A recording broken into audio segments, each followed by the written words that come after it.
Thank you very much. Thank you. Happy Labor Day. That was uh, really a very special time I had speaking to some of the labor union heads and other people. They're very happy with the way things are going. As you probably see, the numbers are terrific. So we called some people, wished them a very happy Labor Day, and they told us how they're doing. And we really celebrate the American worker. We are in the midst of the fastest economic recovery in U.S. history. So we have a lot to be thankful for, including this really beautiful day.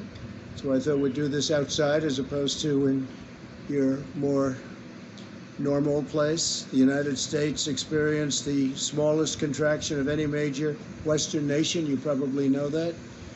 You look around and see how we're doing compared to every other nation. And our rise is spectacular. And we're rebounding much more quickly from the pandemic. The U.S. economy added 1.4 million jobs last month. We've added a record-setting 10.6 million jobs since May. 10.6 million jobs since May. That's a record that is not even close. Second place is a long ways away. In July, the Congressional Budget Office was projecting unemployment over 10.5% through the end of 2020. So they thought 2020, and maybe it would be a lot longer than that. Some projections where you'd go through the entire year, and that includes a lot of months in the following year, 2021. And instead, the unemployment rate plunged, really to the surprise of many, all the way down to 8.4% in August. And that's the second largest single month decline on record. And we have the first. We have both of them. So we have the two number one declines. Decline meaning positive, not negative. We're currently witnessing the fastest labor market recovery from an economic crisis in history, world history. By contrast, Biden presided over the worst, the weakest, and the slowest economic recovery since the Great Depression. It was a long, slow slog, and it was a very small on growth and very small on every other factor that you need. It was the weakest recovery. Under my leadership, next year will be the greatest economic year in the history of our country, I project. And some people are starting to agree. We have a V shape. It's probably a super V. And you see what's going on with the stock market, where it's, in certain cases, already setting records. And NASDAQ has set 17 records already. And this is as we're hopefully rounding the final turn in the pandemic. First, we'll end the pandemic under Operation Warp Speed. We've pioneered groundbreaking therapies, reducing the fatality rate 85% since April. You don't hear that from the press very often. They don't like to talk about that. So the fatality rate, 85%. Think of that, since April. The United States has experienced among the lowest case fatality rates of any major country in the world. And we are an absolute leader in every way. Under my leadership, we'll produce a vaccine in record time. Biden and his very liberal running mate, the most liberal person in Congress, by the way, is not a competent person, in my opinion, would destroy this country and would destroy this economy, should immediately apologize for the reckless anti-vaccine rhetoric that they are talking right now, talking about endangering lives, and it undermines science. And what's happening is all of a sudden you'll have this incredible vaccine, and because of that fake rhetoric, it's a political rhetoric, that's all it is, just for politics, because now they see we've done an incredible job, and in speed like nobody's ever seen before. This could have taken 2 or 3 years, and instead it's going to be done in a very short period of time. Could even have it during the month of October. So contrary to all of the lies, the vaccine, that they're politicalized. They'll say anything, and it's so dangerous for our country what they say. But the vaccine will be very safe and very effective, and it'll be delivered very soon. You could have a very big surprise coming up. I'm sure you'll be very happy. But the The people will be happy. The people of the world will be happy. Big surprise. Next, we'll return to unprecedented prosperity through our pro-American policies. We'll pass new tax cuts to boost take-home pay. We're going to be cutting taxes very substantially. We get it back through growth. We had tremendous growth until we got hit with the China virus. We'll continue our historic regulatory reduction campaign. We've, as you know, in 3.5 years, we've cut more regulations than any other administration, no matter how long, no matter what period of time you're talking about. We'll enact fair trade deals, and we're working on 7 major fair trade deals right now.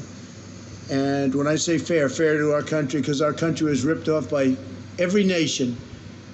Friend, foe, didn't matter. Every nation was ripping us off at a level that it's just unbelievable, to be honest.